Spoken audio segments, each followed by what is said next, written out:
If I'm speaking the truth, may my body become as it was before. Hardly had he pronounced these words than his body became as it was before. At this sight, men and gods became very joyful and cried out at this miracle. This great bodhisattva will surely become Buddha. We must honor him wholeheartedly and wish that he will become Buddha soon. He will protect us. Then Sakradevendra and Vishvakarman return to the heavens. It is by acts of this kind that the bodhisattva fulfills the virtue of generosity. Question: how does the bodhisattva fulfill the virtue of discipline? Answer: by not sparing his life when it is a question of keeping the pure precepts. Thus King Shutoshumo, Sutasoma, for the sake of the great king Kiyamochapoto, Kalmasappada, went so far as to offer his life but did not violate the precepts. There was once a king called Sutasoma, full of energy, observer of the precepts and always faithful to his given word. One morning he mounted his chariot with his courtesans and entered a garden to walk about.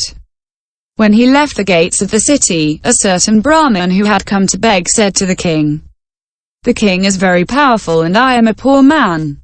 May he have pity on me and give me something?" The king replied, "I agree. I value the teachings of saints such as yourself. We will make mutual gifts to one another." Having made this promise, the king entered his garden where he bathed and disported himself. Then a two-winged king named Gazelle's Foot came swiftly and from the midst of his courtesans, seized the king and flew away with him.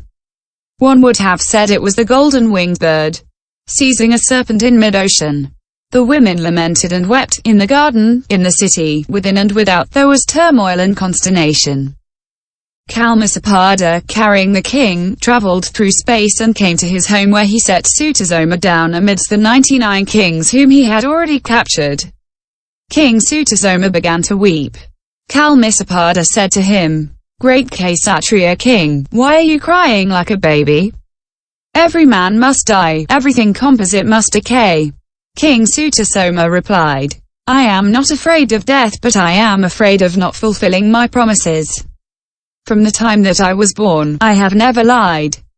This morning, as I was leaving the gates, a certain Brahmin came to me to ask for alms and I promised to return to give him charity.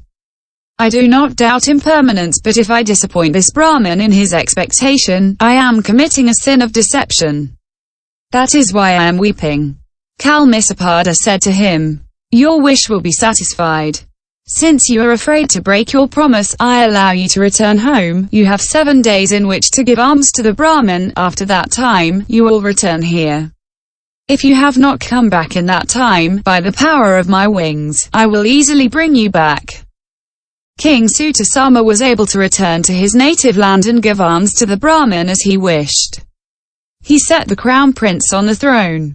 Calling his people together, he excused himself in these words, "I know that I have not settled everything, my governing was not always according to the Dharma. I recognize your loyalty. If I am not dead by tomorrow, I shall return directly." Throughout the whole country, his people and his family struck their foreheads to the ground trying to keep him, saying, "We want the king to mind his country and to continue his kind protection. He should not worry about Kalmasappada, king of the Rakshasas. We will build an iron castle surrounded by choice soldiers. No matter how powerful Kalmasappada is, we are not afraid of him."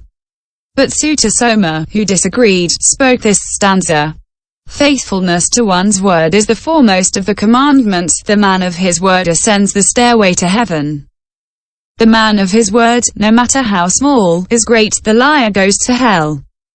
I wish to keep my promise today. Rather lose one's life than break it. My heart feels no regret." Having reflected in this way, the king departed and returned to Kalmasappada, who, seeing him from afar, rejoiced and said to him, "You are a man of your word who does not break his promises. Every man seeks to save his own life. You had the chance to escape from death, but you came back to fulfill your promise. You are a great man." Then Sutasoma praised faithfulness to one's word. The one who keeps his word is a man, he who breaks it is not a man. He praised truth in every way and disparaged falsehood. Listening to him, Kalmasapada developed pure faith and said to King Sutasoma, "You have spoken well. In return I will release you. You are free. I grant you also the 99 kings, your co-prisoners.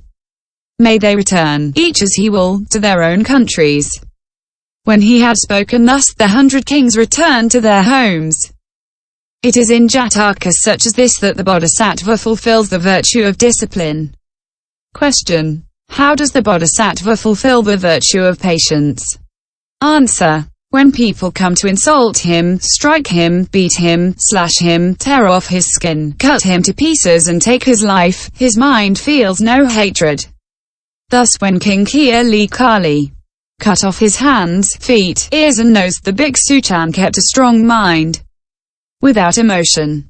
Question: how does the Bodhisattva fulfill the virtue of exertion? Answer: when he possesses great exertion of mind. Thus the Bodhisattva Tachi, putting his life at the disposal of all his friends, swore to empty the water of the ocean until it was completely dry, and his resolve was firm. Here again, the Bodhisattva praised the Buddha pusya for 7 days and 7 nights, standing on one leg without blinking his eyes.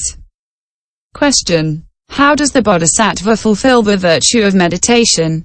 Answer: when he obtains mastery over all the dhyanas of the heretics.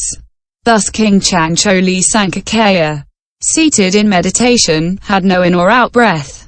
A bird came and laid her eggs in his top knot, which was in the form of a conch. The Bodhisattva remained motionless until the fledglings flew away.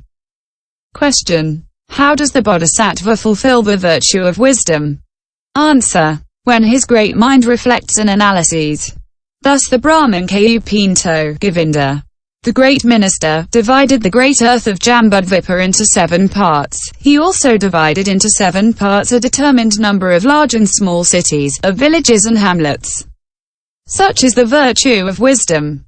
This is how the Bodhisattva fulfills the 6 virtues. 4. Sojourn in the 2-zeta heaven. The Buddha became a disciple under the Buddha Kasyapa, observed the pure precepts, practiced the qualities and was reborn in the heaven of the Teo Uchui. Question: why was the Bodhisattva born in the 2-zeta heaven and not above or below it? Possessing great power, he could have been reborn wherever he wished. Answer: 1. According to some, by virtue of the retribution of actions, he had to be reborn in that place. 2. Furthermore, at a level lower than that, the fetters are too heavy. In a higher level, they are too light. In the heaven of the 2 seaters, the fetters are neither too heavy nor too light, for there, wisdom is safe. 3. Furthermore, the Bodhisattva does not want to miss the time when he is to become Buddha. If he were born in a